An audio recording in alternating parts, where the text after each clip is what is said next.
Okay, starting to go out to the backyard now. Tried it once before and it didn't work. You can see there's a tree coming up through the deck. This deck looks to be about 13 by 13, maybe 14 by 14. You can see out to the back. Just to the right as you come out the door is the workshop, barn-looking structure. And there's more deck down here, and it's about one step, well, about a foot big step down. And you can see off to the other lot that's to the right of the house if you're standing in front of the house looking at it.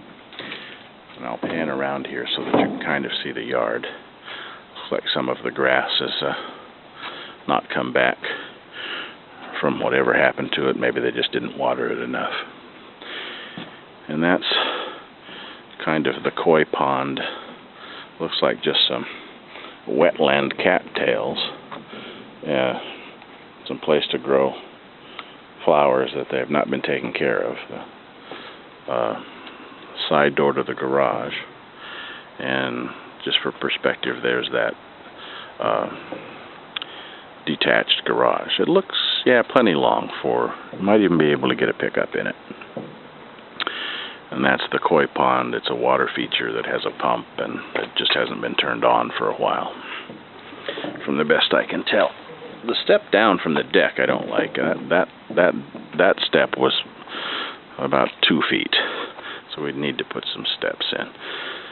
And probably have to go to the parking lot and hire some Mexicans to clean up a bunch of stuff in these trees and whatever else.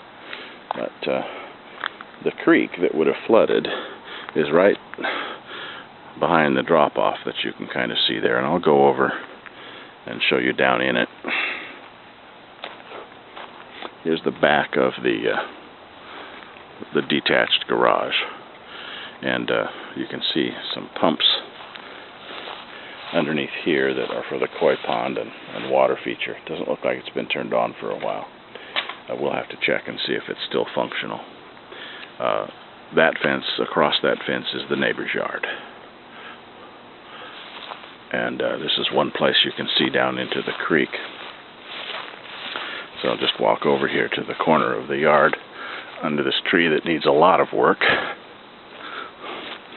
And you can see that it looks to me like it's about at least 14 or 15 feet down to the bed of that creek. And so that was one heck of a flood to come up to the house, which is another, probably the top of the foundation of the house is probably another 3 feet. It's got to be had to have risen 20 feet to get into the house at all. But from the best I can tell, it probably raised 25 feet. Real freak kind of a flood. Obviously it happened, but the real estate agent doesn't recall any kind of a freak storm or cause of that. So we've got some flagstones here coming out of the back of the shop. And that is a door in the back, but the entrance door to the shop is just off the deck. Good place to store tools and things. It'll be big enough to have to work on motorcycles and that sort of thing. Looks like he's got a burn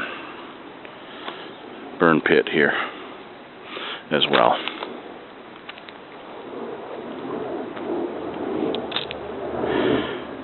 Off here, you can see where that minivan is parked. That would be the driveway and near the edge of the property. See the rope swing. And here's back looking at the corner of the house that is the master bedroom, with that side door coming out of the master bathroom. Now I don't know if they're leaving these little pens here, but this pen looks like it's for some kind of animals, but there's nothing in it. Off over here is where they'd had the garden, which is just maybe 40 or 50 feet, maybe 60 feet in from where the minivan is. This little shed here, I'll come up to it, but it's a movable chicken house. So I have no idea whether they're leaving it or taking it. but they're actual chickens and eggs in here. And you pick it up like a rickshaw from these arms and move it on the wheels. It looks like they've moved it over just a little bit from where it was a few days ago. And then, well, there's actually some vegetables left over in this garden, but they certainly haven't been taking care of it. And then the edge of the property is here. Drops off into a drainage ditch, it just has a culvert that crosses the road, and water would run down this into the creek that's to our left. And you can see through. Somebody's got a camp trailer over there. That would be in the next lot across from this double lot. Now we're seeing back the perspective of out to my car and towards the front and back to the house. So this tree with the tree house is quite a large, very healthy tree. I'm not sure what kind of tree it is. An elm, I'm going to guess. And there's some live oaks and other kinds of trees around as well. I don't know what they are. I'm not a tree expert. But that is about it for what I think I can show you. The land is nice. It needs some water. It needs some cleanup. Their furniture is ugly. But otherwise, it looks like a pretty nice deal that we could be happy here.